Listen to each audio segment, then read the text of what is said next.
Hey, everybody, and welcome to Excelsior from Common Room Radio. I'm Sarah Kate Bazan, and why are you staring at me when you could be sharing some of that foul-smelling coffee? I'm Alistair Stevens, and who am I? Hawkeye?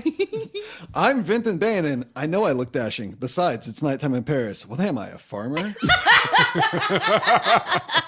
And this week, we are doing Black Widow, S.H.I.E.L.D's Most Wanted, Volume 1 by Wade and Sam Nan Wilson. And I'm very excited. I really love this comic, you guys.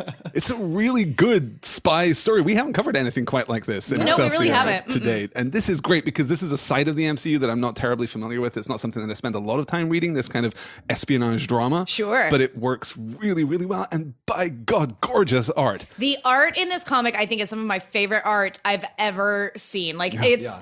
God, it is so, so good. And honestly, okay, like I really enjoy this comic as a whole. I really enjoy the art. I enjoy the writing. I do think that the writing is far weaker than the art. Like, honestly, I feel like you could have told like the majority of this story with art alone and had it been basically like a silent comic where you just have like onomatopoeia going on. There are long stretches where that is the case. Yeah. And it works really well and actually works better for me than some of the writing. Like as soon as I finished reading this last night, I went ahead and read Volume 2 as well. And I feel like that the writing did not hold up to the expectation that I had received from like the construction of the art and just the coloring and the design and the way that the panels are laid out. And it's so good. It's absolutely phenomenal. And Natasha Romanoff is amazing and I love her forever. And more so than usual, when we're calling out the art here, we're not just talking about artist Chris Samney, but we're also talking about colorist Matt Wilson, who does spectacular work throughout with monochromatic palettes. He's so skilled, so careful, so precise. That stuff works beautifully for me. This creative team came straight from working on Daredevil, which their run on Daredevil really brought back my love for Daredevil for the first time since I was a kid. They're really? One of my first comics I got into on my own. Of course, I've mentioned on the podcast before, I got into X-Men and Spider-Man through my friend's dad's comics. But Daredevil was something I discovered on my own and really found a love for and lost love for him because in the 90s and the early 2000s, Daredevil's kind of awful. It's just very dark, depressing, and not well done in my opinion. And so it just really jumped off that train pretty fast there. But they brought me back into the fold there. And then hearing that they jumped off of that to go to Black Widow, I was like, this is perfect. So I followed them straight over from that and fell in love with the first issue of this. And I actually hadn't continued reading it. I'd only read the first few issues and then came back to it for the podcast. And I'm really looking forward to that second volume because I know Winter Soldier is a big thing in that. And I've heard some really good things about the way that they handle that there. It's really, really interesting. The only problem with, and it's not even really a problem, but, you know, because 99% of my knowledge about these characters does come from the MCU, when facts and information are presented within the comics that are, you know, 616, then there's stuff where I'm just like, I don't really know what that means. It's probably not that important. Well, there's not that much in this comic that is 616 exclusive because we're really doing an MCU version of Nat's origin story here, which is broadly consistent with the established comics history, but this feels very much like an MCU tie-in comic, which is something that Marvel has been doing more and more of as the MCU has been growing more and more popular. Trying to make it to where those people can come in easier, and when there is certain things, they explain it. And then of course, they throw in certain things of history, but they throw it in a way that you don't feel confused. You're like, oh, that happened? That's cool. Like when Stark brings some things up from about Sure. That's exactly what happens whenever Bucky shows up in Volume 2, is that he's having this conversation with Natasha and he asks her about, so do you remember? And then her speech bubble overlaps the rest of whatever his text is. And she literally says, that's not important. Don't worry about it. And I, as the reader, I'm like, all right, cool. Thanks. That's a funny way to do that. I do appreciate Good that. job. So I have a question for you guys. I think I know Sarah's answer, but what was your introduction to Black Widow? My introduction to Black Widow was Iron Man 2, which came out in 2008, 2009, which would have made me about 20 or 21 years old. And I fell in love, like immediately walked to that theater and I was like, oh my God, I want to be her. Like she's so badass. She's flopping around with her hair all over the place and she's in the skin tight suit and she's kicking ass. And like, that was where I learned what my fetish was. Do you think that you would have fallen as in love if it had been Emily Blunt, who was cast in that role and ready to start filming, but last minute had to pull out so she could do Gulliver's Travels for some reason? Ooh, bad call, Emily Blunt. Call. Wow. Good for us, I guess. I mean, I enjoy what we've gotten. I'm not saying that she would have done bad. True. Honestly, I think that I probably would have been okay with that because I quite like Emily Blunt. Like I think the movies that I've seen her in, I think that she does just an extraordinary job. I think she's a very, very good actress. But I'm glad that we have Scarlett Johansson. She's got that sass, that impossible little half smile she can do. She's got that what now? That's Oh, sass. That's sass, though. Interesting. Yeah. nice boots, nice sass. Alistair, how about you? What was your introduction to Black Widow? Honestly, despite 20 years of reading comics, my introduction to Black Widow was also Iron Man 2. I was aware of her. I knew that she was deep in Daredevil story and that she'd been around the Avengers and that she'd kind of rolled around the corners of the MCU that I was personally less interested in. So I'd never really read into her as a character until she showed up in Iron Man 2 and completely knocked off my socks. It was one of those great MCU moments where I have a vague sense of who this character is and then they are crystallized for me. Yeah. Right. And Scarlett Johansson is perfect casting. That is MCU perfect casting TM. That is Yep, they do that very, one of very those well. instances. Yeah. Yeah. There's a really cool, somebody put a GIF like on Tumblr or whatever. It's whenever Natasha, whenever she's still pretending to be Natalie, and Pepper Potts are in the living room at Stark's house, and the ceiling crashes in, and the two women turn to look, and you see that Pepper looks really surprised. Natasha goes into a fighting stance that if you're not paying attention, you completely miss until you're looking later, and you're like, oh wait, okay, cool. I love stuff like that. One of the things that separates her as an actor in the MCU, though, I think, is this hold that she has on her character. Yes. She completely understands who Nat is at all times and is perfectly willing to give us complexity, even when she's lying, even when she's manipulating people. And we talked about this a lot when we got to Captain America: The Winter Soldier, of course. Even when she's either lying or unsure or not even able to tell the difference between those two things. Right. She's still so present and so focused. She's just a knockout and has really given life to this character. Vinton, how did you fall in love with the Black Widow? Well, I had a passing knowledge of her existence from old comics when I first started reading my friend's dad's comics. She, of course, doesn't show up very much in X-Men, which is mostly what I was reading during that time. But she does show up sometimes in Spider-Man, and I think I had some knowledge of her existence from that, but I didn't really know anything about the character until I started getting into Daredevil. And she co-starred in Daredevil's comics from issues 81 to 124. That's wild. In the 70s. Yeah. They were in a romantic relationship for a long time, and they moved to California together and did a lot of things over there, restarted their lives over there together, which was a really interesting thing to see happen in the comics with these characters so embedded in New York. That was around the time they started really doing cool. The West Coast Avengers. They wanted to try to split things up a bit. So I'm sure it was part of that initiative in the creative teams.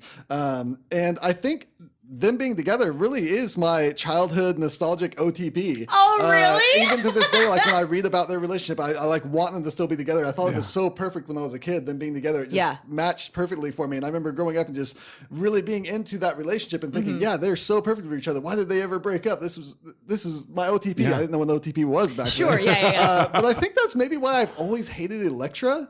Because I was always like, you're not Black Widow. Get out of here. Maybe Leave. one of the reasons that you've always hated Elektra. amazing. Well, it seems like a lot of other people really like Elektra. I've never. I did no like opinion. Elektra's first appearance, both in the comic and the Netflix stuff, and then everything after. I'm like, can we be done with this, please? There's just not that much to that character. Like you can only do so many things with her. I think the creative that's fair. teams really like focusing on her for some reason. She gets her own series. She gets her own everything. And if she gets her own Netflix series before we get the Daughters of the Dragon, I'm going to revolt. Just burn Netflix down. I don't know how I'm going to burn down the digital property, but I'm going to do it. We will find a way. So we've talked about this a little bit before, and so I want to ask you guys as our resident comics experts. So the Red Room is completely an MCU construction and was not a comic thing? Nominally, yes. Okay.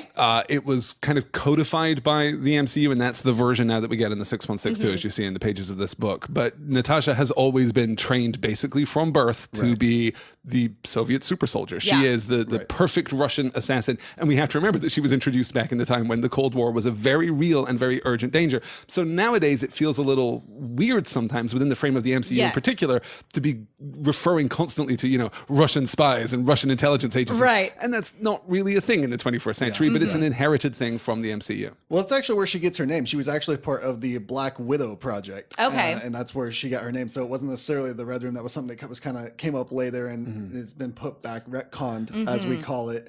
Now, am I right in thinking that even in the 70s when she was in Daredevil, we still had this tension with Black Widow that she wanted to be kind of heroic. She wanted to do the right thing, but she was constantly living in the shadow of her past. Even then, she had this, this secret about her origin that if it came out would destroy her, which is obviously directly relevant to this volume. Yes. Yeah, there has always been some of that. I can't spep to a great amount because I haven't read those comics since I was like 12. Yeah. But that's 18 years, guys. Whoa. I need to go back and read some of that. I have almost every Daredevil issue up until from like I don't think I have number 1, but I have like 3 till like 130 or 140. Wow. Oh, that's Like awesome. That's a good run.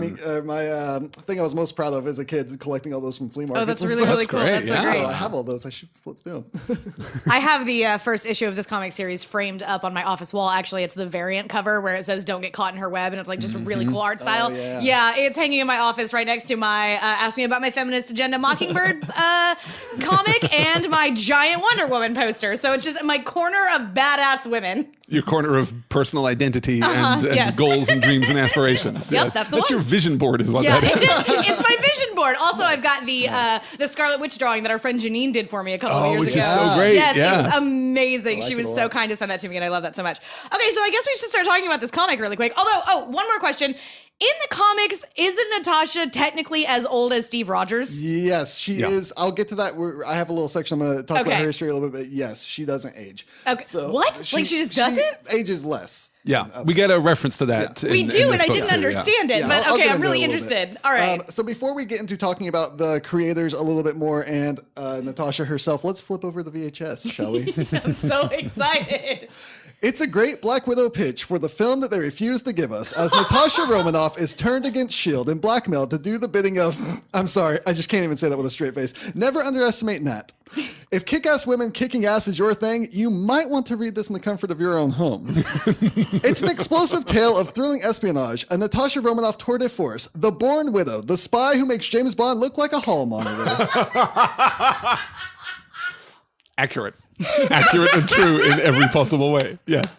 I hadn't thought about this as the pitch for the Nat film, but you were so very right. Yeah, This no, is Vinton exactly was what just we do. saying that. Yeah, because like almost all of these characters are completely disposable. We just get, a super quick cameo by Robert Downey Jr. and then we just end up like Kobe Right. Smulders is there, and then we can just move on. Right, Maria Hill and Tony Stark are the only 2 characters in this, I think, if I'm not forgetting anybody, that don't have their first appearances in this comic. Right. Mhm. Professor Yinsen, I suppose, in right. Yes. flashback Yeah. would be the only other one. And then the but Winter yeah. Soldier in Volume 2, of and, course. and the Sure. headmistress. Yeah. And Yeah. the headmistress. Oh, sure. Yeah. But other than that. Oh, yeah, I guess she did technically show up in a scene in Ultron, huh? Well, and in Agent Carter. Oh, yeah, I guess she's not a big deal in the MCU. I was just thinking she's a big deal outside of this. Oh, comic. okay, great, excellent, yeah. Existing character, yes. So the creators here, as we mentioned, just came straight off of Daredevil. This creative team rejoined to do this comic. And we have Mark Waid, who has written an insane amount of comics from Superman to Justice League to Spider-Man to Archie and hundreds of others. He is most known to the public for his award-winning graphic novel with Alex Ross, Kingdom Come, Yep. which is one of the best-selling comics of all time. He is currently working on Avengers and Champions for Marvel, and he and Samney will be picking up Captain America just after Secret Empire concludes.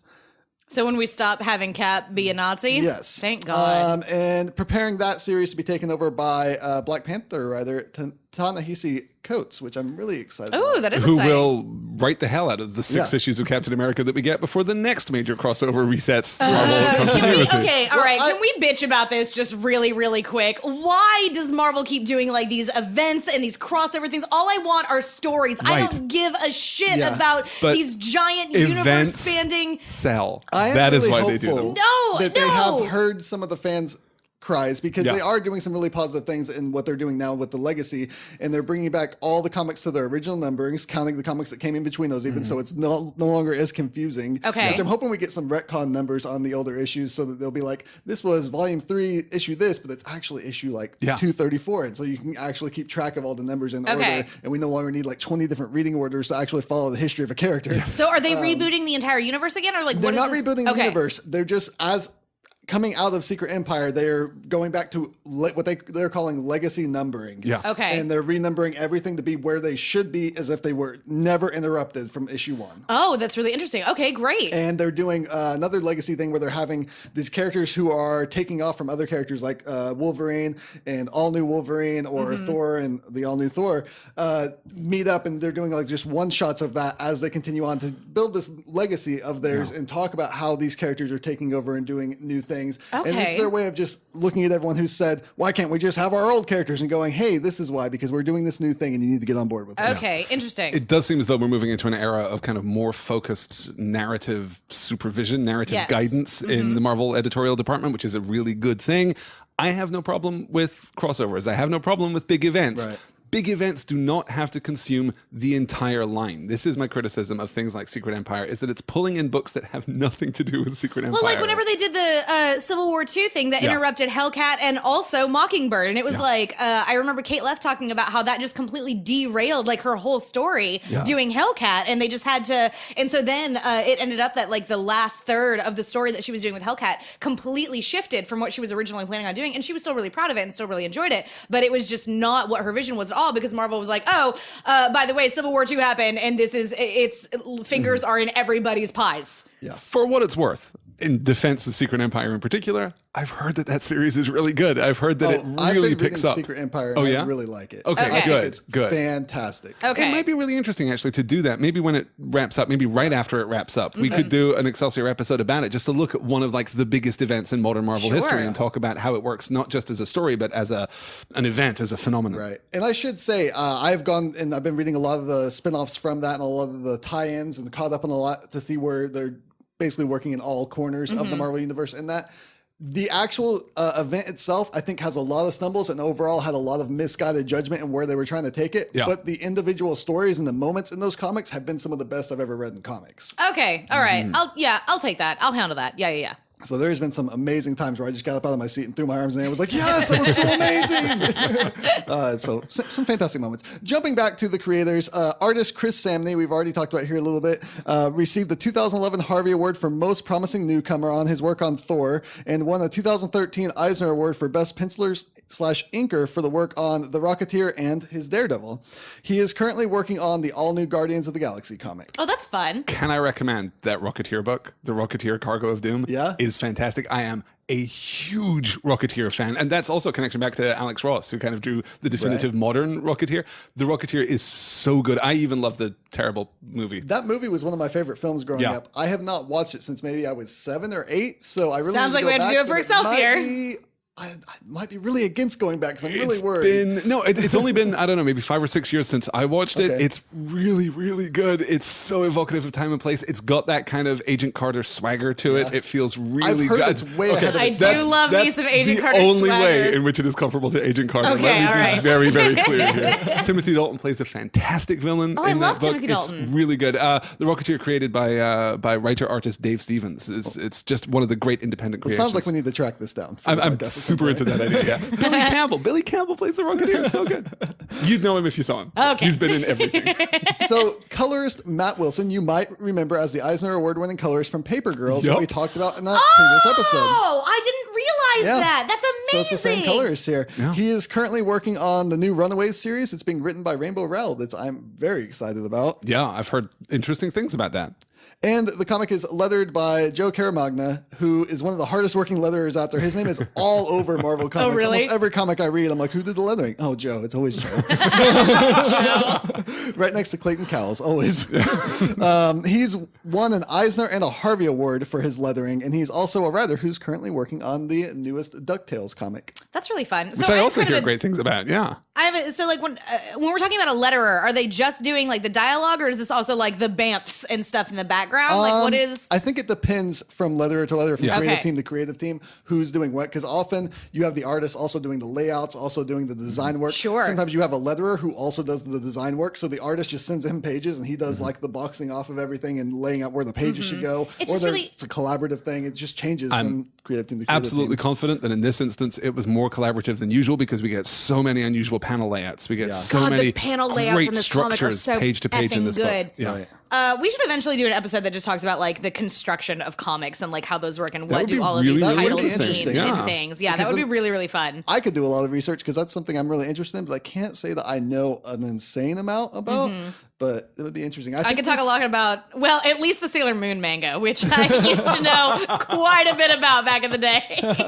I think this comic specifically is an interesting specific case because Samney and Wade, the artist and the writer, both co-wrote the comic. Yeah. And so I think that's why you can get such good layout design work with the art, is because one of the writers was also doing the art. So they really were able to nail that down, whereas it's not just someone writing going, hey, this is what I want you to do with the art. Can you do that? And then going, well, I have a different vision. But it's two of them collaborating together completely to put this book together. Which is great, particularly out of Marvel, which was famous in its early days for doing the opposite of that and having an entire book drawn and then someone usually Stan, would come in and just write the story, which That's is pretty insane. great. That's insanity.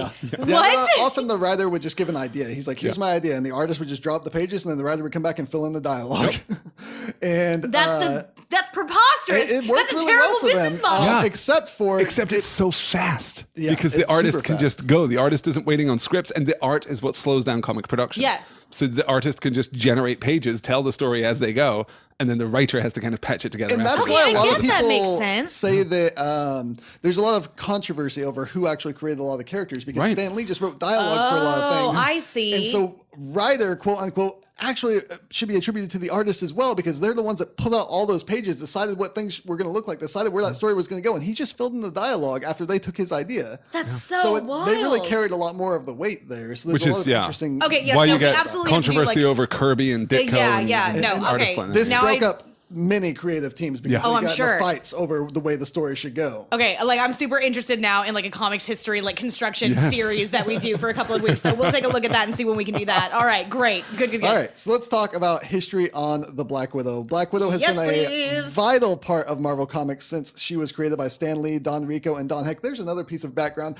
Don Rico not actually attributed in the comic, but he was a scripter for Marvel, and I think they know. I didn't look into this, but he's not attributed in the comic, and he was the scripter of the issue because they didn't attribute everybody that worked on the comic, Oh, just how the main interesting. people back then, and it was a lot of people that worked on it. But somehow they found out or had files on him and know that he was a co-creator of this character. So that's really cool, I think.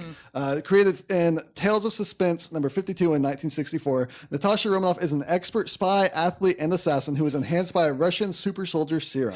Wait, I didn't know that. Yes. She was trained... She's literally Captain Russia. Yeah, it's not exactly the same as Rogers, but of course it's comics, so it changes from series to series. Sure. What that actually does, what it actually looks like, if she has anything at all. Yeah. So who knows? Well, and we generally like to downplay like her super soldier elements because the more you downplay those, the more you de-emphasize those elements of her character, the more you emphasize her skill. Yeah, and and that just is what how sets her and apart. that is good the she important is. part. So that's one of the few times where I'm okay with de-emphasizing a certain part of a character is like Sure. because she is skilled and that should be emphasized.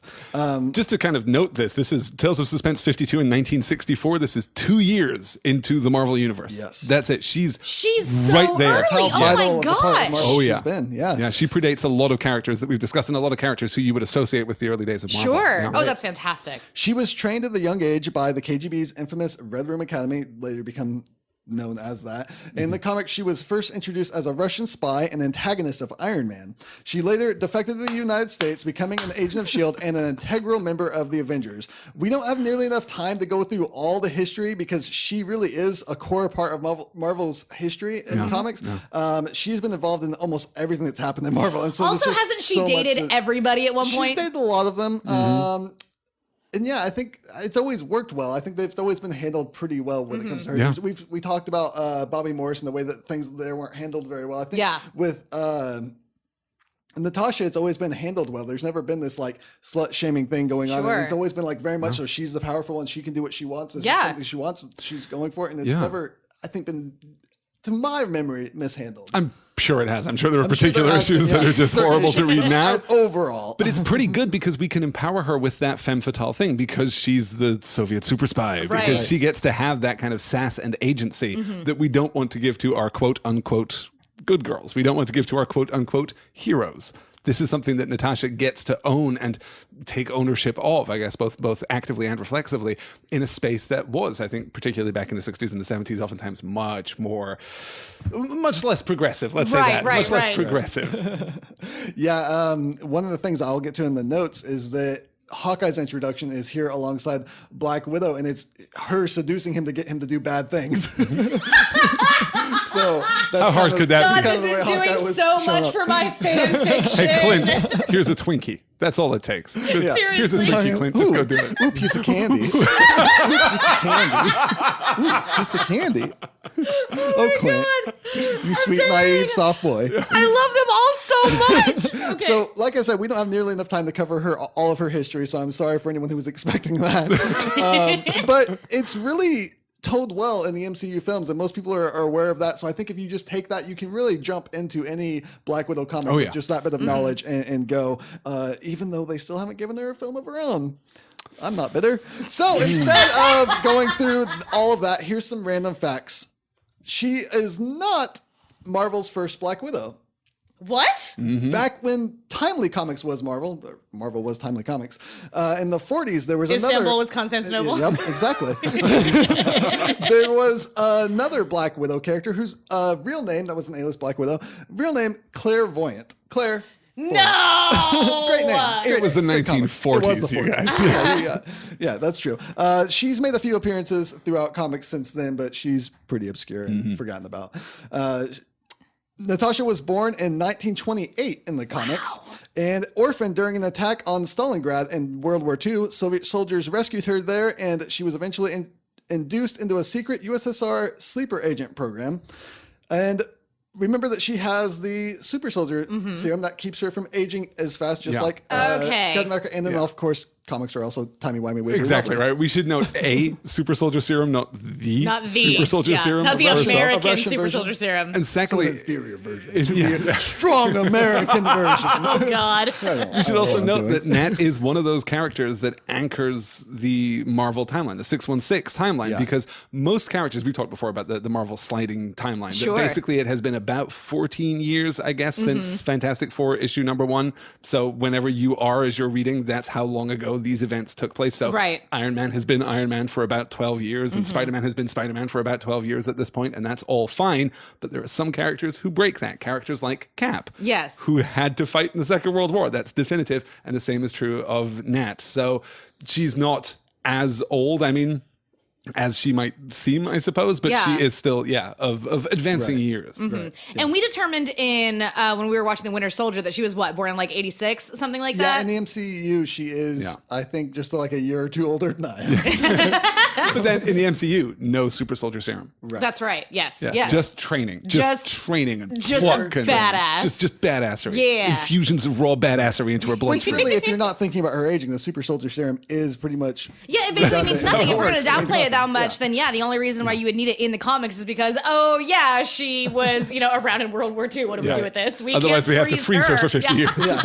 So speaking of a Black Widow movie in the MCU and all, did you know that there almost was a Black Widow movie? There was a full script written before the MCU even. I'm so depressed. Okay, what happened? Who wrote it? Lionsgate. Lionsgate bought the rights to Black Widow in 2004 and had X-Men 2 writer David Hayter write a script, hoping to capitalize on the booming success of the female-led action movies of the time, Kill Bill, Tomb Raider, these things. God, Kill Bill is a really good friggin' movie. And that was really what people wanted. They saw that those movies were successes, and they were like, yeah, let's do more of those. But the problem was, when you see movies like that happen, then people jump on that bandwagon and start making bombs as well. Yes. So you had movies like Blood Rain, Ultraviolet, and Aeon Flux. Oh, man. And as soon as Aeon Flux came out... Flux were so bad. As soon as Aeon Flux came out, 3 days after it was declared a bomb, Lionsgate canceled all plans to make a Black Widow movie going, this is a bad idea in a bad market. Let's not do this thing anymore. But we now live in today where you can go and watch the film Atomic Blonde and tell yourself that it's alternate universe Black Widow film, which is what I did. Yeah. Also, I highly recommend Atomic Blonde. It was a fucking good movie. Okay. So those rights reverted back to Marvel because that's the way rights work. The reason why we keep getting Fantastic Four movies is because if they don't keep making them, they lose the rights to them. So after a certain amount of years, I don't know what that is off the top of my head, but after it depends time, contract to contract. So, Seven's the magic number. Every 7 years. They lost Black Widow. I would say that Atomic Blonde and movies like that might be the reason why we're not getting a Black Widow movie. They might just think it's too similar to a lot of other things that have been done, and we're not sure how to do it properly.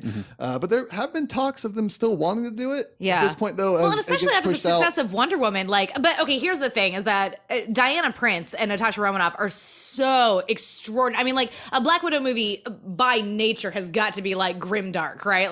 We don't get to have the same kind of hope and believing in love and things that Diana had that spoke so much to so much of its audience. So overcoming hope. Yeah. Yes. You gotta kill hope in order to do the everything. thing. Yeah. It would be rough.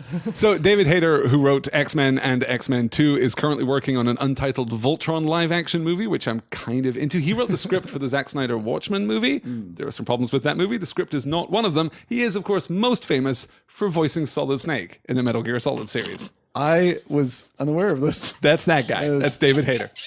There's so many Same quotes going dude. through my head from playing Metal Gear a lot when I was younger. They did announce, or it was found out, that ABC is currently working on a female-led driven show that they say is going to be in the vein of Jessica Jones, which a lot of people have been speculating a lot of different things, including someone just saying that it's going to be Jessica Jones. What they did? No, they can't do that. Person, whoever.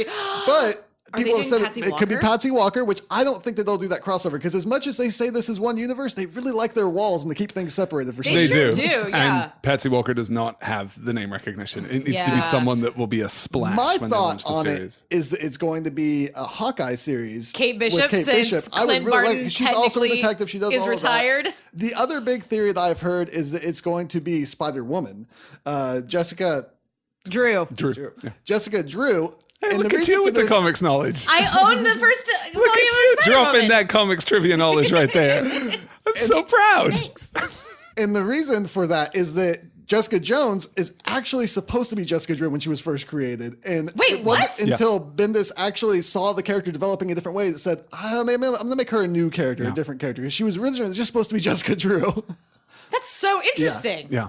And if you look at it, the characters are really similar Jessica Drew at their is a starting points. great character. I love her. She's fantastic. Yeah. I don't think I've actually read anything like with her in it, so I'm like, you got me the first trade for my birthday, Vinton, Yeah, and so it's I'm very really good. I'm excited to read it. The newer This is for sure, another when she's reason pregnant, that we should go and read Secret Invasion, Yes. because Jessica Drew's very important in that and is very, very great. There's so much like deep 616 stuff in that too. I think you'd really like it. Oh, man. Okay, At some yes. point, someday, we'll do Secret Invasion. Okay, great. Okay, well now that we've done all that, let's talk about this comic book. So issue 1 starts off with a bang. Natasha is running through the S.H.I.E.L.D. facility where everyone is trying to stop her. She drops a small explosive and jumps out the window as we zoom out to a double-page spread, and we see that the facility was a helicarrier way above the city.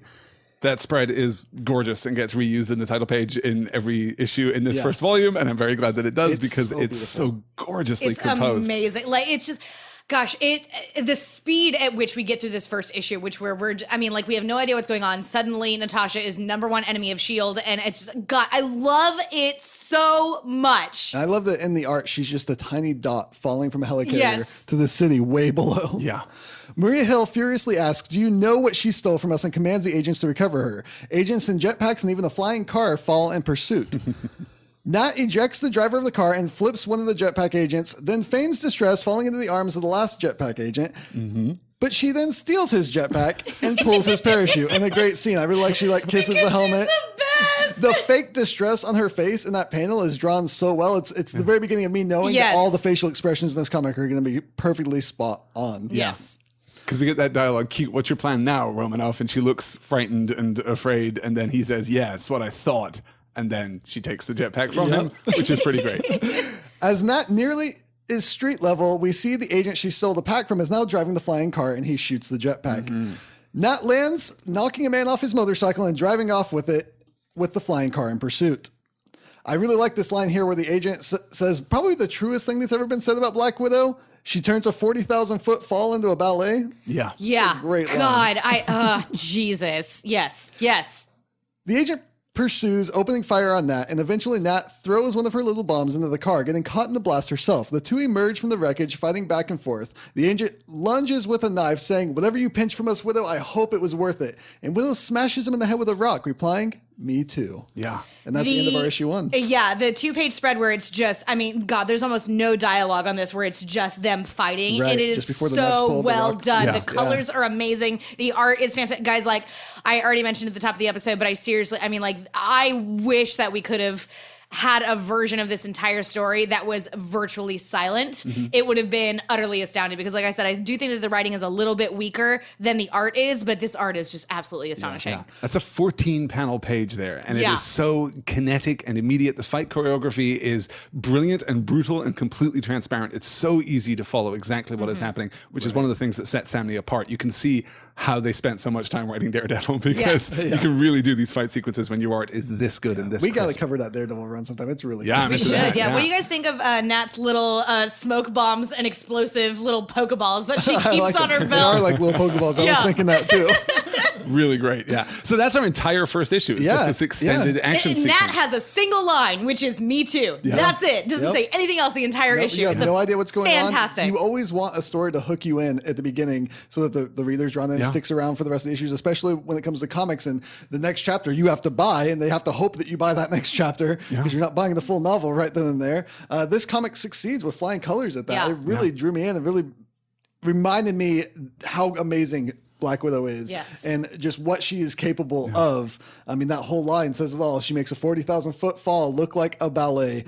This is so beautiful of an issue. It's really important to do this type of thing when you have new readers coming in to be like, hey, look, this is who Black Widow is. You know her from the MCU. This is what this new story we're doing here. And I think that works really well, but it also works on the level of people like me who really know Black Widow, and it reminds us, this is the Black Widow that I love in the comic books, and this is exactly what I want to see from her. It does remind me a little bit of kind of mid-2000s comics, of the kind of push toward more cinematic comics from Marvel, particularly like the Ultimates. They were trying to prove that they could make them. Exactly right. And that works really well in this instance, in part because it's just so tight and it's so focused and it's so, I keep using the word kinetic, I suppose, but it just drives forward with this enormous momentum. It's really, really strong, particularly when you're reading the trade and then you get the hard cut into issue 2.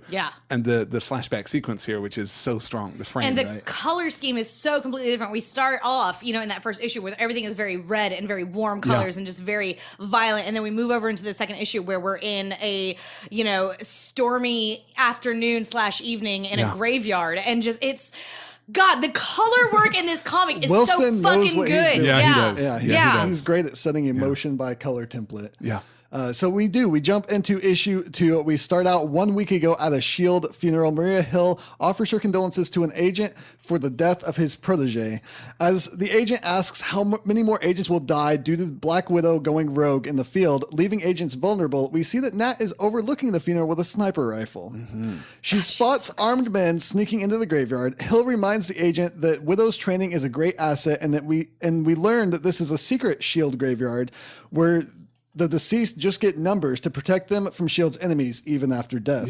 She says no one knows about the graveyard but S.H.I.E.L.D. And at that moment, Nat is taking out armed men trying to invade the graveyard that nobody knows about. Trying to theoretically kill Maria Hill, though it turns out that is not, in fact, their actual goal. Exactly, yes. We learned the agent's name is Elder, and that he has been an agent since before S.H.I.E.L.D. ever even worked with any Avengers. This is the first appearance of Agent Elder here in this comic.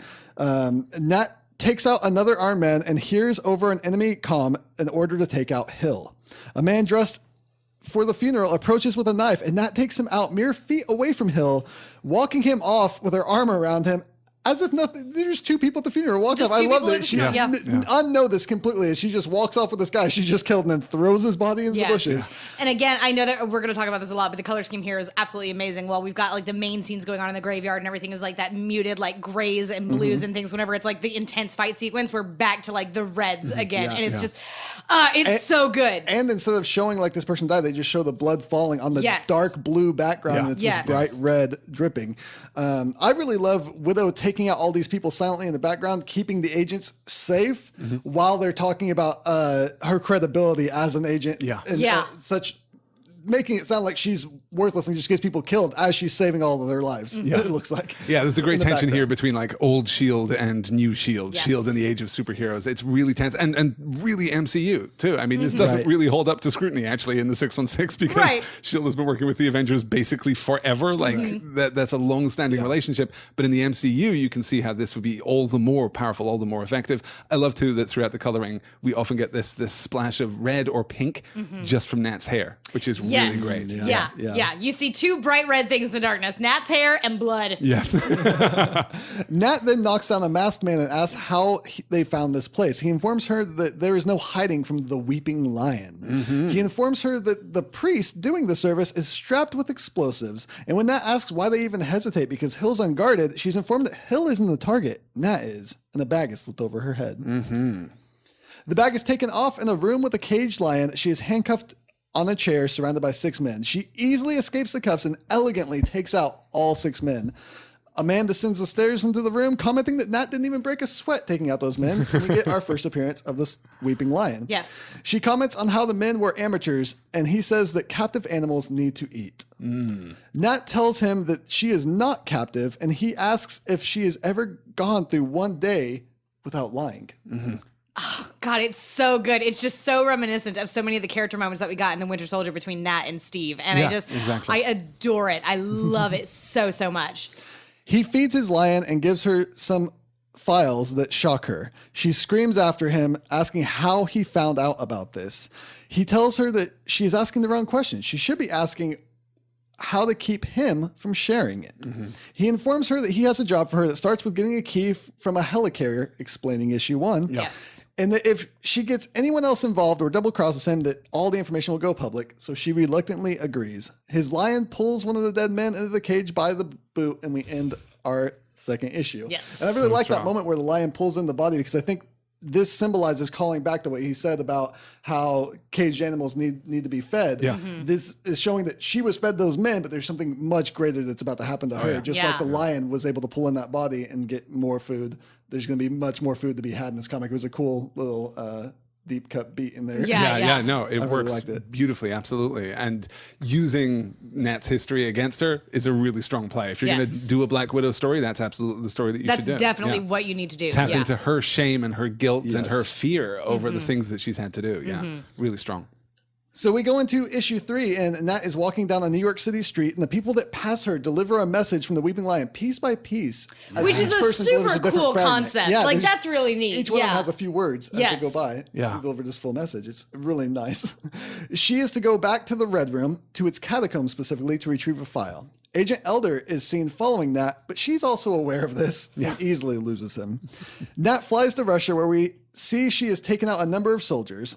As she walks the grounds of the Red Room, we see flashbacks to her past. And I really like the way that the first flashback is just faded into the background in the scene. So you have the present there, and then in the background, you see this ghostly image of a flashback. It's really well done in the art there. Colored again in reds and pinks against the monochromatic blue of the Russian night. Yeah, it's really strong. And I personally love this. I am so interested in any Red Room story you're going to give me. Like, I want to know all about that. I want to know about Nat's childhood. I want to know about what happened. I find it utterly fascinating. Yeah.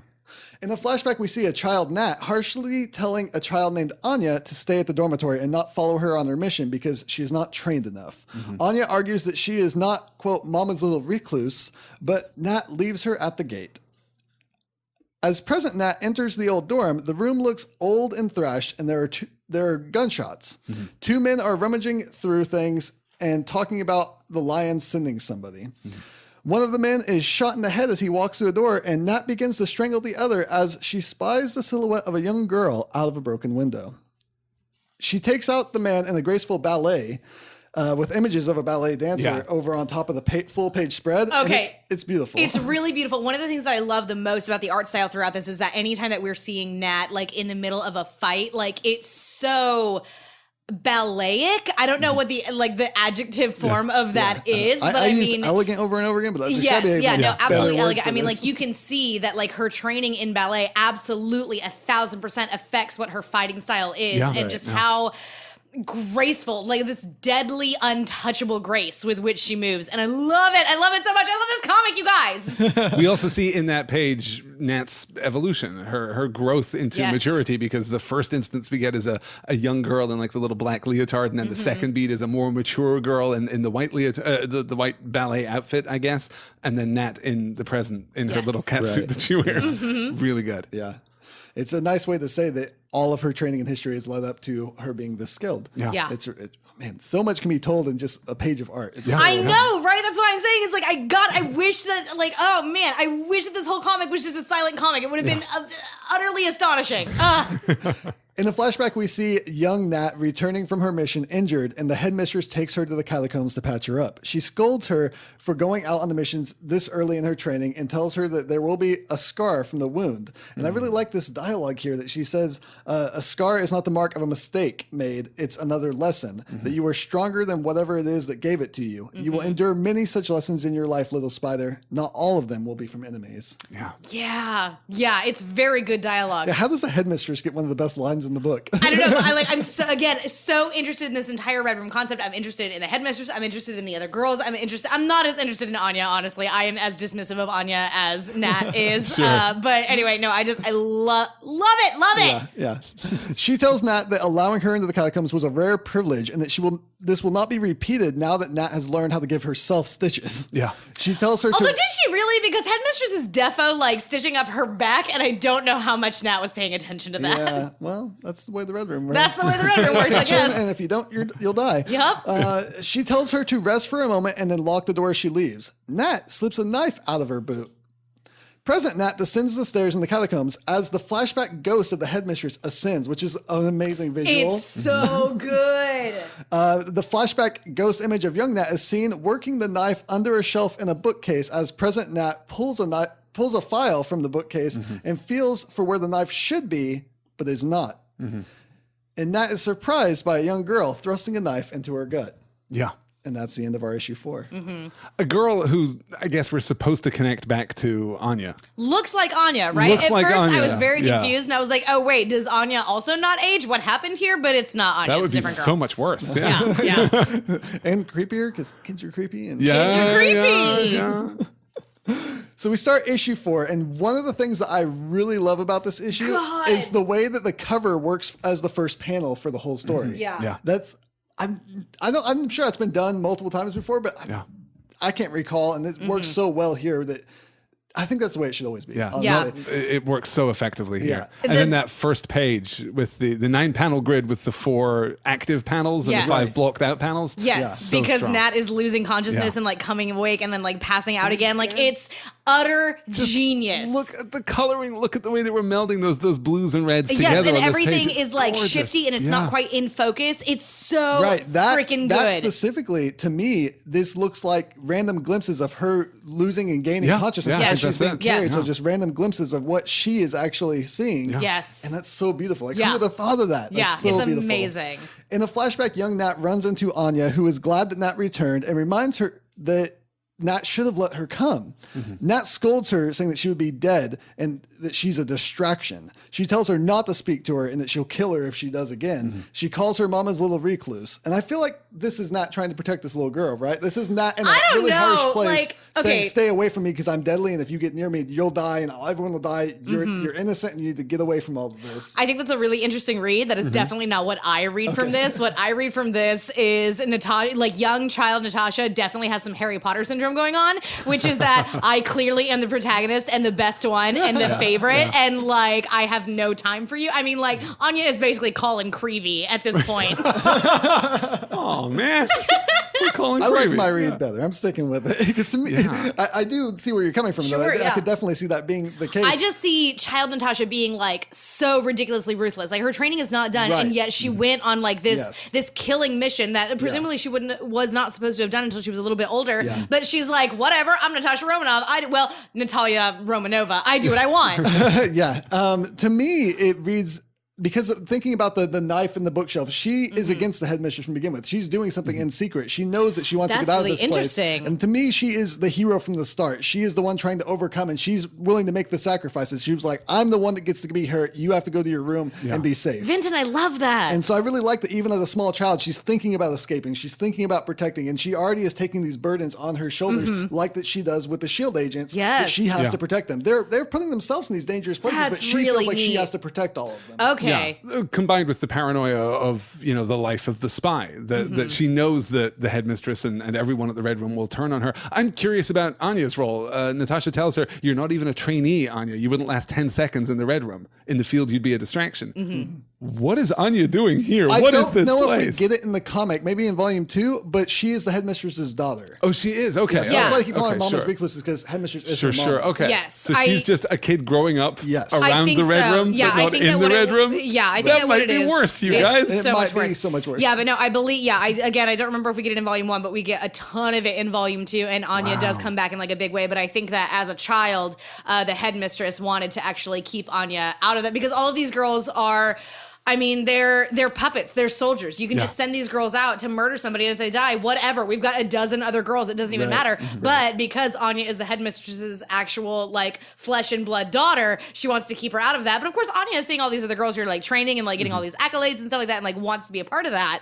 What Anya is doing there is she is the headmistress's daughter and is not allowed to be a part of the Red Room / Black Widow program. So pretty bad. does come back as an adult called the Recluse. So Yeah, which makes sense because of her brunette hair. She's a brown recluse. She's a brown recluse. So we're continuing our spider naming convention here, which is pretty great. Can we? I don't know if now is the time to talk about this, but reading this entire comic made me think about there is a young adult novel that is ostensibly a Black Widow young adult novel, but it's totally not. First of all, it's called Forever Red, and it's shit, okay? It's complete bullshit, because they lie to me, and they tell me in the prologue, this is a young adult novel about Natasha Romanoff. Aren't you super excited? I was like, yeah, totes. And then they introduced this girl, Ava Orlova, who, again, they had, like, redone the Red Room program, and were, like, restarting that, and so is this other girl. And suddenly they're like, here's this teenage girl who's better than Natasha Romanoff, and I'm like, fuck you. No. I swear to God, at one point, it's like, Nat didn't even see the punch coming, and this 16-year-old girl like clocks her and knocks her out. I'm like, that's fucking bullshit. That would not happen. Not ever. Not so now. You've heard it here. Excelsior officially defames this book. Do not buy it. Do not read it. Do not believe it exists. It's really bad. I Non-canonical. hated it. Non-canonical. Mary Sue fan fiction happening. God, it was so bad. I was so pissed off. I was promised so much more, and then why the fuck is this a teenage love story when you told me this was a Black Widow story? I'm very angry. Apparently. Yeah. You have there every it right is. to be, apparently. Jumping back to the flashback here, though, as Nat rounds the corner, she collapses, bleeding from the gut, which I really like. This, again, speaks to my theory of her protecting is that she's trying to be strong in the face of Anya. Sure. Like, I'm safe, I'm fine, everything's fine. And she goes around the corner and collapses with blood coming out. And then, of course, we jump panels to the present, where she wakes up with her gut bleeding, being stabbed there again.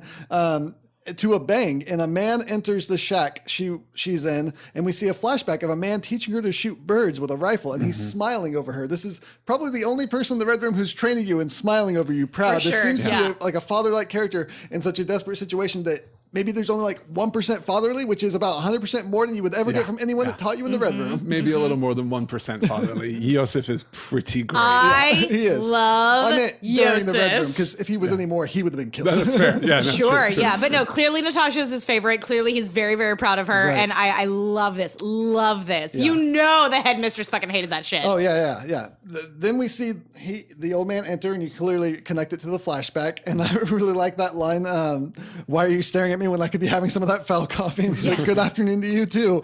So we meet this man. And how do you say his name? Because Yosef. Yosef, because I looked it up, and every pronunciation said Yosef. And I was like, well, Really? that's very weird. No, I'm pretty sure and I it's don't know just how to even Yosef. say That sounds like properly. automatically generated like Siri reading I this looked name. at like I don't know. 12 different websites, Wow, and they weird. like wrote out pronunciations, and they were like, "This is how you It- say it." it I'm like, could "That's be. weird." I'm very confused. I would have pronounce it thought Yosef, but so. you know, yeah. I pronounced it Yosef every time I read it. So, Yeah, so I don't I'm know. going to stick with Yosef too. Great. He informs If you're her. Russian, let us know. Yeah. Well, I think the problem was that the name itself, like with the I, isn't Russian. It's something else. I can't remember what now. Is it It's like Czech Greek or something. I think Polish it's or Greek maybe? Huh. But I don't know. Anyways. He looks French, but Yeah, he does look French. it's the little mustache. It is a Perhaps little it is, mustache. Anyone with a little mustache Yes, is a yes, little yes. French. Little knit cap here. Yeah. He informs her that she has been out for 3 days. Woof. That's a big deal. Yeah, that's Yeah. a big deal. Then he sews her back up, and she comments that he's not as good at that as he used to be. And he's like, well, I've aged, and these hands aren't very steady. Not all of us can hit snooze on the ravages of times, talking about Black Widow's enhanced biotechnology that makes her body resistant to aging and disease there. He informs Nat that the daughter of the old headmistress, it is said here, that's right. Yeah. He does Yeah. say it. The daughter of the old headmistress has formed a new Red Room known as the Dark Room. Which Very is a creative. really Yeah. cool name, cool. to Yeah, I be like that. fair. Like, I like that quite a bit. And that the little girl that gutted her is being trained as a new type of Black Widow. Yeah. And well on her way to becoming that. Maybe Yes. this is the girl that the novel's about. Probably not the God. Okay, anyway. No, time. We can't. We find out that Nat was sent to retrieve was a list with everyone who was ever involved in the original Red Room, the teachers, Yes. the students, everything. Here is my question. Why did you make that list? But why is there a list? Why is there a list, Red Room? Like, you're a super covert, like, basically kidnapping little girls and then raising them to be assassins. Why do you have, like, a fucking payroll list just chilling? Why are you doing that? Look, their have HR to keep department track. is very well funded. That's right. There's just a lot of documentation. Yeah. It's the only thing held together after the Red Room fell apart. I guess so. No, department. gosh, this is worse than Neville Longbottom having an entire list of all the passwords to Gryffindor Tower. A lot of Harry Potter references this episode, Weirdly which so. I'm into. Yeah, I haven't mentioned Howard the Duck yet, but we'll get there. We'll get We'll there. get there. The HR department has no idea where Yosef is, but they keep sending his retirement checks anyway. Yeah, for sure. Yeah, it's like a P.O. box. That's right. I do want to say that as much as we've been, somewhat critical of some of the writing, some of the dialogue in this book up to this point, I love Yosef's dialogue. I think it works so It's very beautifully. good. At the bottom of this page, when we get this exterior shot where we're again coloring it blue, contrasting to the warm reds and oranges that we get inside, he gets this great line where she's asking where the dark room is, and he says, far enough out where they've not noticed me, but close enough where I can keep an eye on them, close enough they can find me if they're looking for you, which they most certainly are. It's this great sense of him living on the fringes of something that used to be Yes. so important, but he can't leave. He can't And ever be showing free of the that Red Room he's either. willing to sacrifice all of that yeah. to help her here. And Yeah. that's like no problem Again, for him. clearly Nat was his favorite. Yeah. So Nat says that she's been playing the Weeping Lion to find out his endgame, but that she can't afford to fail in retrieving that list. I like this moment where she starts putting on clothes that he got, and she says, "How do you come by these clothes?" And she sees a bullet hole in there. Yes. When she plays with her finger there, and she says, "You think you're the first beautiful woman to climb inside of this cabin?" She says, "Maybe the first to live long enough to tell the tale." He says, "That remains to be seen." I think that their banter together is absolutely fantastic. Yeah. And I love it a lot. I skipped it, but there was a moment when she first wakes up where she starts to thank him, and he's like, "Please don't do that. I won't recognize you." Yeah. Yes. Oh God, I'm so interested in these guys' backstory. Like, I would take an entire series just about Yosef training young Natasha. Like, But we get so many hints of that in their Yes. every interaction throughout the sequence. On the next page, she asks, "What can you arm me with?" And he replies, "Nothing fancy. In fact, most of this ordnance belongs in a museum. A quite awesome museum. Yes. But it's all maintained and it puts you in an advantage." And she says, "You're joking." And he replies, "Not at all. They're prepared against cutting edge spycraft, not old school." Yeah. And I love this idea that the new generation of widows wouldn't be able to compete with Nat because she is old school. She is from before the world changed. And that's really It strong. reminds me a lot of that beat in, I believe it's Agents of S.H.I.E.L.D. whenever Trip pulls out his grandfather's old spy tech from whenever he was one of the Yes, Howling Commandos. Because all of their regular stuff, I don't remember what exactly was going on, but all their regular stuff won't work because of, plot reasons. And then he's like, "Don't worry, I've got all this old tool stuff that doesn't work on those frequencies or whatever. Yeah. So we're totally cool." And I love that. I love it. Yeah.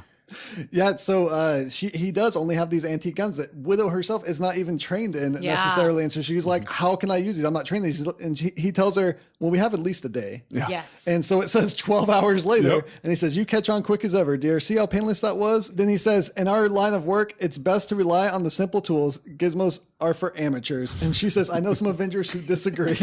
Just foreshadowing the brilliant arrival into the story Yes. of Mr. Tony Stark. Yes, which is so good. Yeah. And Oh I God. like that he almost seems upset that she ever even worked with Avengers. She's like, "They're so below you." Yeah. I loved that. No, okay, so that line is Avengers. Showboats and costumes are beneath you, Nat. I love It's that. great. You were made for espionage, made almost from birth. Welcome Yes. back to the cold. Yes. That's so good. What does she say right I after he says wish- that? Because it's She just says, "Charmer, throw another log on. If I'm not back by daybreak, you're on your own." And then he says, "As ever, good luck, Nat. You'll need it." And she goes out into the cold. She goes out into Yeah. the blue again. It's, I wish Wow. that this was a video game that I could play Yeah, I'll because be this damned was if this whole amazing. story doesn't read like a perfect spy thriller espionage film. or Seriously, Yeah, no, it really is. this would also anything. be a great role-playing game. This particularly, God. Anyway, that. I'm getting so many ideas. I love this comic so much. It's so good. Okay. Nat leaves, finding the compound, and others say, "Well, damn," when she sees the large size of it. She sneaks her way in stealth, like a stealth video game. That's what it reminded me of playing Metal Yeah. Gear Solid, Yeah, Metal throwing Gear things Solid, to distract the guards and everything. to throw it back to David Hayter there. Yeah. Taking out the guards on the way. Gone. There's a wonderful labyrinth maze page spread of her making her way through the Yes. complex, which is It's so good. It's so literally beautiful. a maze background with these different little just images interspersed throughout, and it's so God. The art in this fucking comic, you guys. And it's so efficient. Yes. That page could have been an issue in anyone else's run, but we do it all here. It's gorgeous. We even get that tiny little panel of her looking down through the grate At the on girls. The girls. Yeah. Yeah. The new recruits of the Dark Room. Yeah. Nat comes face to face with her headmistress, who is now very, very old. She's a mummy. It's Aunt May. Remember what I always taught you about time. It is the enemy of all living things. The years appear to have been kind to you, of course. Until now. Dun, dun, dun. Good line. And Good then she's line. reintroduced to Anya, known now as the Recluse. Yes. Who says she is in control of everything now. She says that she is now Nat's equal physically, but the headmistress points out that Nat is still wounded, telling Anya that if she wants to prove herself, she will need to wait until Nat is fully recovered. Which I like that this beat comes right after her saying that she's in charge of the headmistress. The headmistress is under her Right, now. yeah. And the headmistress clearly still pulling the strings, says, Yes. actually, no, you can't fight her yet. Yeah. And it's like, it seems like that over-controlling mom. Yes, It does. yeah. Or No, if you it's- fight her now, you won't get what you want, Yeah. which is my approval. Right. Yes. It's not like a Exactly. true victory to fight Yeah. a wounded enemy. Yeah, no, God, it's so It's good. so good. I want an entire Red Room series, you guys. Why has this not happened yet? Because it would be the most depressing thing ever written. Well, that's true. Okay. Recluse accepts this, and they give Nat the files, letting her go with a promise to see her soon. Nat hops on the flight and is next seen waiting at a cafe being watched by Agent Elder from a distance. Cosplaying Jessica Jones in Yeah, Paris. it's pretty Yes. strong. Yeah. And that's If the you're end going to of our issue cosplay 4. Jessica Jones, you should do it in Paris. Yeah. I mean, yeah, What? sure. Yeah, why not? I've been to Paris. It's very nice. Yeah, It's a sure. place to sit at cafes. I forgot that you had been. Yeah, it's really nice to sit at cafes, actually. It's, you see it in the movies and you think, oh, why do they always show that? It's because it's really nice to sit at cafes in Paris. It's really to nice. Paris. So we jump to issue 5 now, and Yes. the cover of this issue is actually my favorite cover of the whole series. It really looks like a James Bond movie I or love it, something. yeah. It's Yeah. so well done. I So really love 70s. it. It's excellent. You have like the big character in the background and the smaller action scenes going on in the front and something. It's perfect. I love it. We see multiple people reporting to Weeping Lion that they have Nat in their sights, but they see an unknown courier.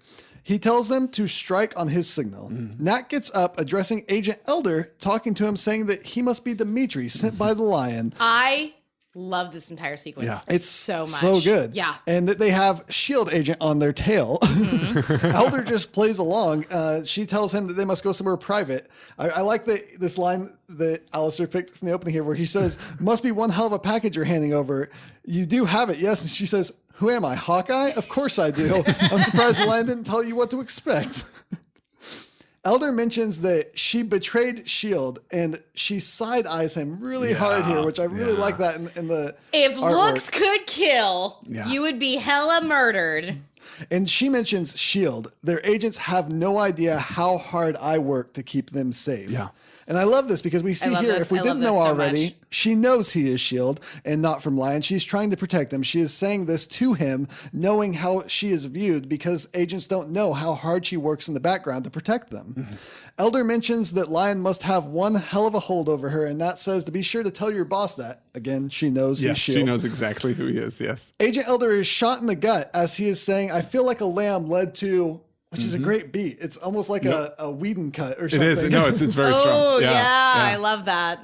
And then that jagged panel there with the bang in the background with Yeah. the sketchy black over the red to That- mark his fall. Nat pushes him down. We see a sniper mention that the shot was too far to the left to be lethal. Nat calls Elder Agent and he says, "You knew?" And then Nat mentions that she was trying to lead him out of harm's way, like Yes. we were discussing. Again, another person she's trying to protect here. Nat jacks a car, and we cut to Lion standing next to a man in a chair. The two face another man who tells them there's been setbacks, and Lion strangles the life out of him. Nat and Elder try to escape the parking garage that they're in, but they are being shot at, and eventually a truck pushes their car out of the whole building. Yeah. Fortunately, Nat swings the two of them to safety as the car plummets. God, it's so good. This is, I mean, like, I could picture all of this perfectly in my mind. It was so cinematic and so wonderfully done. Yeah. And there's this moment where he mentions that he dropped his piece, and she says, wait, you had a, and I'm not sure how to take this moment. Why would she think that he wouldn't have a gun? Doesn't And- she ask him about that earlier? Doesn't she say, do you have anything? And he says no.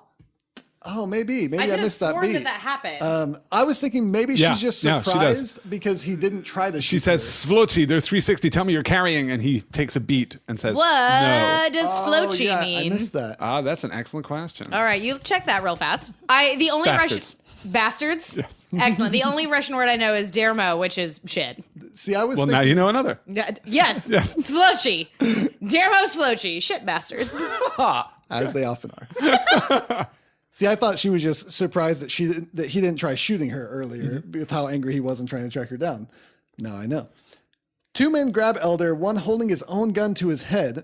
One of Lion's men demands that Nat hand over the files, and Elder tells Nat to prove that she is still on S.H.I.E.L.D's side, to walk away and show that she isn't a traitor. Yeah. This is so rough because she doesn't want him to die, and he's demanding this thing of her, and it's just like, who even are you? You're not my friend. You're not Steve. You're not Tony. You can't just like ask this shit of me. What are you even saying? This is the thing about Nat, is that her loyalty is always personal. It's not organizational. She doesn't give a damn about S.H.I.E.L.D. She doesn't even necessarily give a damn about the Avengers. It's about the people. And I think that's a really strong element of her character. Yeah. And here you see that look on her face when she says, let him go. You can tell she's not willing to do anything that sacrifices or risks Elder's life.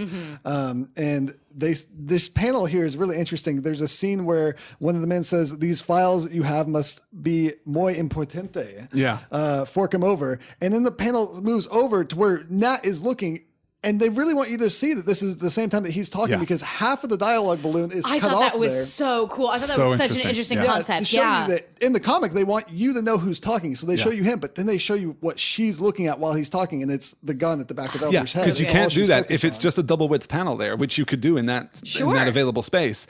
You don't know the difference. You don't know where Nat's attention is. And I love that as a technique. I kind of wish we'd done that more often in the book. I kind of wish we played with the form like that a little more. That would have been a really strong choice. It's possible that we do, and we just don't notice because there's not a whole lot of dialogue in some of these other scenes. So we'll have to double check and see. Yeah. And so she does hand the files over, trying to save his life. And even Lion's men notices it. He says, she just didn't want to give up her intel. She is on your side. She didn't want to let you die. And then Elder says, well, if we can't have it, then no one can, and pulls a pin on a grenade. Can I just say, before we get to the brilliant moment with Elder, I really hate that panel where he takes the file. Where he's got that sassy little walk, and we get the swicked sound effect as he takes it from her. I don't love that panel, you guys. That feels like it's from a different book. Maybe it's supposed to be showing like how incompetent and even childish this guy is, because it does feel like a more childish panel. It feels like something out of now, don't get me wrong, it feels like something that would be out of like Spider-Man, or maybe even like Hellcat or something. That's right? What it feels and like, not saying that those are more childish stories, but that this is they're more cartoonish. They're more cartoony. Exactly. Right. So we've got like this cartoony moment. Maybe it's just supposed to be talking about like this particular guy. Like whatever his story is, everybody's the hero of their own story. This guy is the hero of his own. Oh, maybe not this guy. Maybe this guy's well aware of who he is. Oh, maybe so. And then on the next page, there is a devastating blast. Nat gets thrown back against the car window. And thanks, Agent Elder. You were great for the very short amount of time that you spend in the 616 universe. I really like this scene of Nat kneeling by the flaming wreckage. I think it's super powerful, so emotional. She has seen a million deaths in her life, been the cause of many of those. And yet you see here that those lives matter to her, that she really wanted to protect Elder, and losing him means a lot. She's just kneeling in that wreckage, and you read so much emotion from that. I think that's one of the things that is so interesting to me about Natasha Romanoff, is that she's somebody who like was at one point like the worst of the worst. She was a bad person, and then has now over the years been making this active choice to try and be heroic. And there's something I think that's really admirable about that.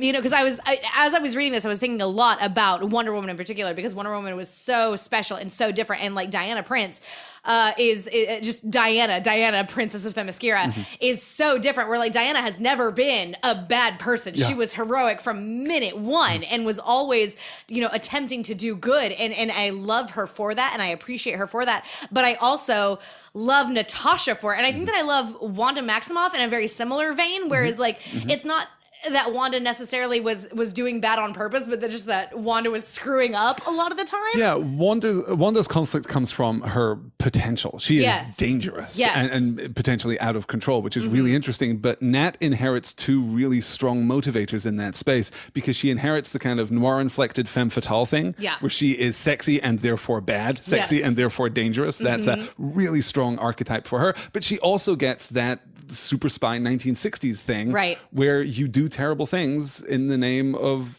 protecting those who need to be protected. Yeah. That conflict is absolutely essential to her character, and it's the reason that she is the character that she is. We don't have a comparable Black Widow archetype anywhere else in the MCU, and certainly not in the DC side of the aisle that I can think of. She feels unique because she's just this deep. It's a really simple elemental conflict that you can tap for stories over and over and over again, but it's so sophisticated that it drives her, it makes her the character that she is. And that's why we love her so much. Yeah, they all work for me, is what I'm That saying. and her badassery. Yeah. Yup. And the red hair ain't nothing.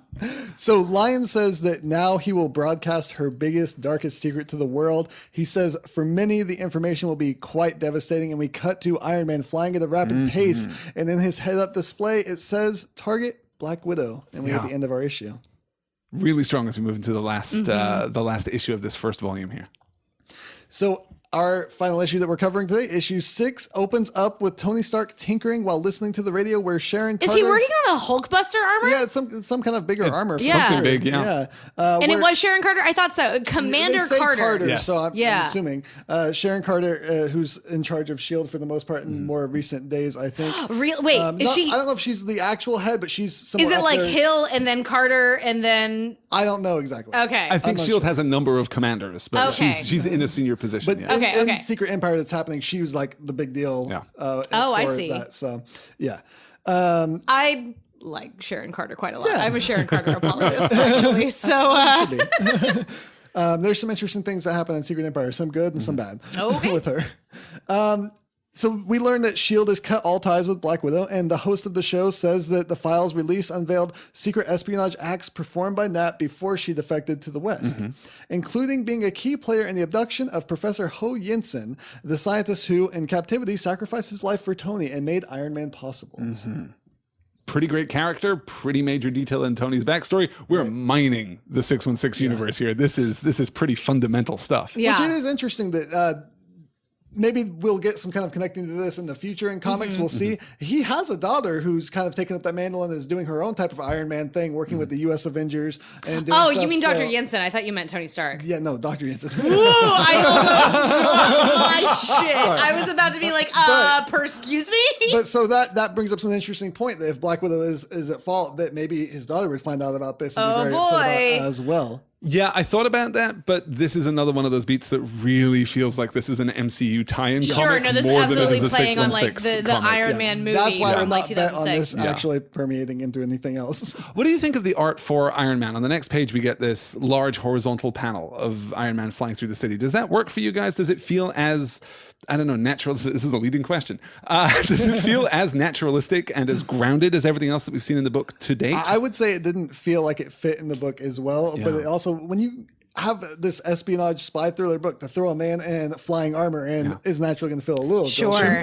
And also, this is not an armor that I am used to seeing in the comics that I've been reading recently. I haven't been seeing a whole lot of Iron Man within the comics. And so for me to look at this armor, I'm like, I don't know quite who that is. That's not my hashtag not my Iron Man. Yeah, it doesn't jump out to me as any particular armor. I do love the little hexagonal arc reactor on his chest. Sure. Though. No, I That mean, looks I think really that it good. looks good, but I think that you're right, Alistair. I think that it doesn't quite. I mean, like, look at that panel and then look at the panel in the very bottom on our second page here where it's Nat with her hand on her forehead, like on the phone. And it's So just Jessica like, Jones. Yeah. So, very Jessica Jones, first of all. I think that they're probably best friends. There's also something really weird in the foreshortening there of Iron Man in that panel. That's a very long torso and he has very short legs. It's a little weird. See, I'm looking at the digital copy here where we don't have the page divide. Oh, you're right. No, that does. Okay, yes. No, that does look very different. Without the page Perspective crease, is it looks a hard, little which is weird. why I No, never it's- used it in my art. They were hoping for the page divide to cover a multitude of sins. So Tony, hearing this, takes off in anger to find Nat. And in Paris, Nat talks at length about what has happened to someone on a payphone. We then see a flashback of Nat being given the mission to apprehend Ho Yinsen by the headmistress. Nat is told that she will need a gentle touch for this one. Yinsen doesn't come out of his lab very often, but he is coming out for a funeral where she can apprehend him. Yeah. At this scene, Nat approaches, taking off her heels and lunging at I love Yinsen. this.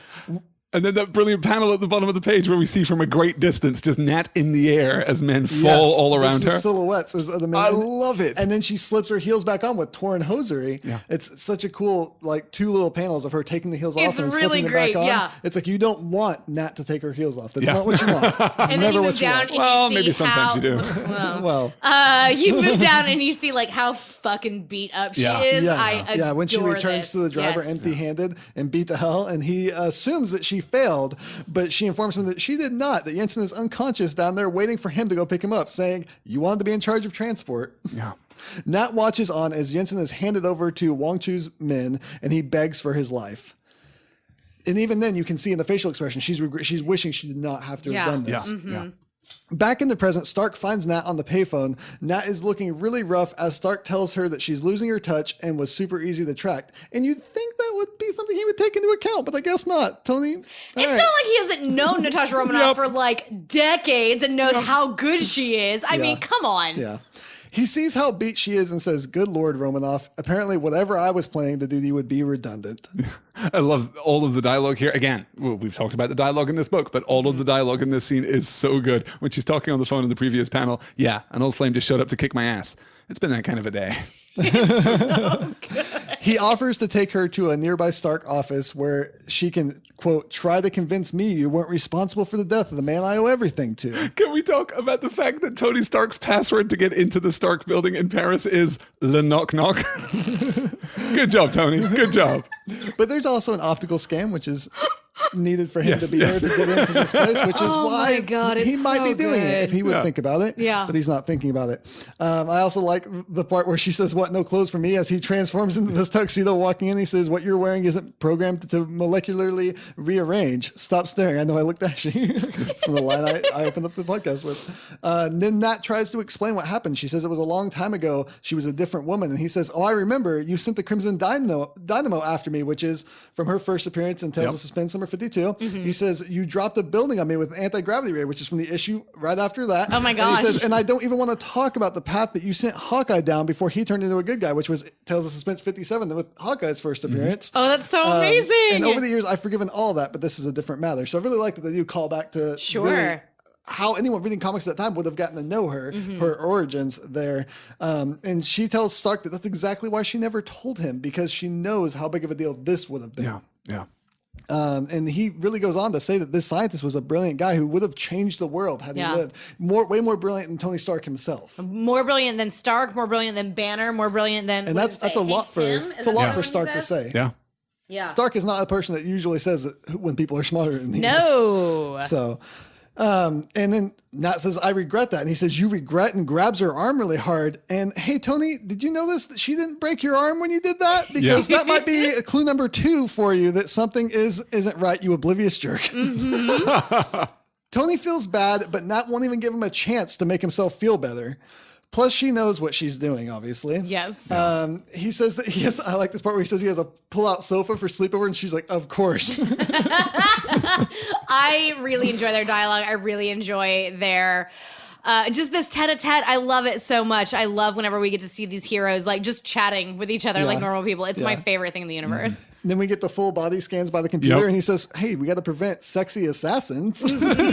After she calls him a pervert, which is so fantastic. How weird your life must be to have to worry specifically about sexy assassins. I mean, it's not that weird. You're a Playboy millionaire philanthropist in the MCU. Or 616, and whatever. Then we get the turn. Full bioscan. See, that's strange. It should be highlighting your wounds, but all it shows is a few minor scrapes. Hey, there's the final clue you're getting, Tony. Widow Sting just knocks his ass out. Makeup and acting, Tony. You've always been a sucker for both. Yeah. And I really like it. She's talking to herself, walking off amateur hour. He says, like, I didn't know he could track a payphone call. Right now, there's a random person in the 212 area code baffled by an extremely long voicemail. It's very good is the thing. Yeah. In my personal headcanon, she called Bobby. Who is very confused still. Quite confused. Yes. Also going to be very angry when Nat comes home with Chinese food later. I have an entire narrative. It's fine. She's going to come home with something French, right? Oh, yeah. That's your go?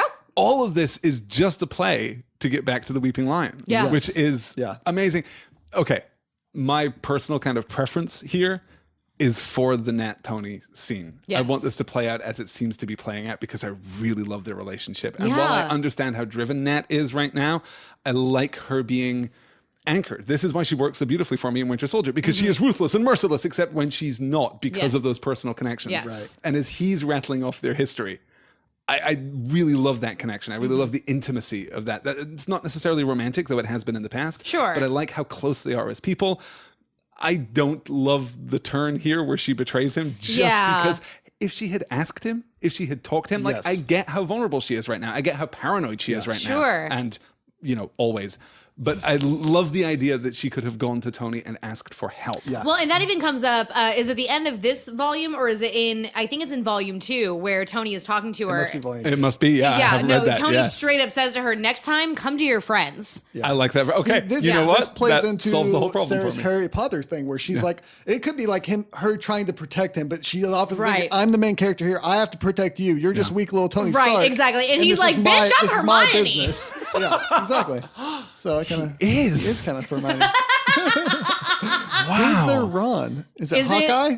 It's either Hawkeye or Steve. I think we'll it's come back Hawkeye. to this. Okay. It's a shame that this isn't coming out before our live show this evening because I would love to get a lot of questions about this. That's true. There's actually a pretty decent chance that we can provoke live questions True about. story, yeah. Hit us up on Twitter, everybody. So with that, Nat uses her access to Stark's computers to get the Weeping Lion's address and go pay a visit. She had noticed a Stark shipping crate when she was captive by the lion. By the way, when I read that, I did go back to the first couple of issues and I scoured every one of those panels. I can't see anything that says Stark. I was hoping for a Stark somewhere, but it was not there. Or at least a crate. Or at least, Yeah. yeah. I feel like it might have been a little too specific because Probably we're so. keyed as Marvel readers to spot that Stark logo. Sure. You know? Yeah. And I mean, like, I get it. I get why, Yeah. but I was a little bit like initially I thought, oh my God, if that was there and I didn't see it, that's brilliant. It'd be because great if there was just a fragment of the logo that Yeah, it if it wasn't just had, enough like, the first time SE through. and there wasn't anything else. Yeah, but there's nothing there That that I would've can been see. But she memorized the serial number on one of the crates so that Like she could you later do. track it down because she is Nat. Yes, exactly. The two tussle, her and the Weeping Lion, and Nat is close to delivering a death blow when the smaller man who was in the chair in the previous issue Yes. comes out and tells her to stop, saying, "Don't kill my brother." And he reveals himself to be the brains behind the operation, the true Weeping Lion, and that he's a telepath. Yeah. He collects secrets and weaponizes them. He refers to himself as an anti-Snowden. He couldn't get to the headmistress of the Red Room, so he wanted Nat to steal those files for him. Nat, however, is a complete badass who knows exactly what's going on and took a couple of other things from Stark, an earpiece that prevents mind invasion and a hand blaster, and she blasts him through a damn window. Yes. Like She he says, deserves. as she climbs through the window after him and he's laying in the bloody mess covered in glass, "No one plays me, Lion. That's no secret. No one gets into my head unless I let them, and I rarely let them." She steps on his throat and says, "Just so we understand one another, here's the deal. You work for me now." And that's the end of our That's trade. the end of the first volume. It's a great Yeah. setup for what could potentially be an ongoing series. Hey, you guys, spoilers, it's not going to be an ongoing series. Why 12 issues does and we're Marvel done. keep destroying all of the stories that we love the most? I like the idea that we can do this. I like the idea that we can tell contained stories in a volume or 2 volumes. That's fine. That's a really good approach to comic book storytelling. The problem comes when these things are launched as ongoing series. Yes. When there's basically a promise. Have we that talked is about broken. Unstoppable Wasp being canceled on this podcast yet? I know that we haven't. have in I don't real wanna talk life. about No, it. we didn't get Okay. an opportunity to It talk happened about and that. we're really Yes. sad. Let's move on. Yes. But that's going to be an amazing thing for us to cover, and we'll be able to cover all I'm of it. super excited. It's going to be really, really good. Yes, we also should do Kate Bishop at some point. And I guess at some point we're going to have to do Scarlet Witch as well. Next week, we're going to be doing the first 4 episodes of the Netflix series, The Defenders, which I'm super duper excited about, even though I have not seen any Daredevil. I have not watched any Iron Fist, and I only watched about 4 episodes of Luke Cage, but I'm wicked into Jessica Jones, you guys. So we're going to do that. And then we might have it. We're going to actually split that series up into 2 separate episodes here on Excelsior. We might do a comic in between. It just kind of depends. We'll see what happens. We may just do both of those back to back. But yeah, super excited about that. So if you haven't seen The Defenders yet, go ahead and do that thing because we're going to be spoiling the hell out of it for you next week. At least the first 4 episodes. At least the first Which is 4 probably all episodes. I'm going to have time to watch. So That's we're going fair. to be Yep, that's why very we're careful splitting it. about spoilers for the back half of the series Yes, next week. yeah. That's So we'll gonna be definitely just spoil the first fine. half. Yeah. If you like this show, if you enjoy what we do, then why don't you support what we do? We would super love that. It would make us feel really good about ourselves. You can head on over to patreon.com/commonroomradio where you kick us $1 a month or whatever you can afford, and you get access to gag reels, all kinds of special Patreon exclusive things, including a Q&A, which by the time this episode drops will have already happened. But at the time of recording, we're doing this evening, and Yes. it's just for folks who are patrons of the show and of the program. You get to come hang out with us live and ask us any comic book, movie, any Any questions question at all. you in fact. want. Yes. What sort of questions Yes. do you have? Do you want to know our deepest, darkest secrets? Well, make sure we drink enough and then ask us that question, and we will divulge that information to you. So that recording will be available by the time that this podcast is dropped. You can head on over. You can watch the full video. You can get the audio version. You can come That's hang true. out with us Yes. for probably like an hour and a half, and we'll just talk about comics. Yep, It's going to be a lot of fun. I Yeah. can't wait. Jinx! Now you can't talk through the whole live show, Sarah. Aw. Now Vinton has to do the outro for the podcast. Oh, man. How do you unjinx somebody? Quick, Google this. I think you buy Alistair a Coke. I forget how it works. If you enjoy the show, if you want to talk with us, if you want to get in touch with us, you can do so over on Twitter at ExcelsiorCast. You can chat with me at Elsa Grab the Salt. You can find me at Paper Bullets. And I'm at Flesh Eater. Once again, from Common Room Radio, I'm Sarah K. Pizzant. I'm Alistair Stevens. And I'm Vinton Bain. And what I need is a bottle of 18-year-old Macallan. Anything else? A big glass. Excelsior!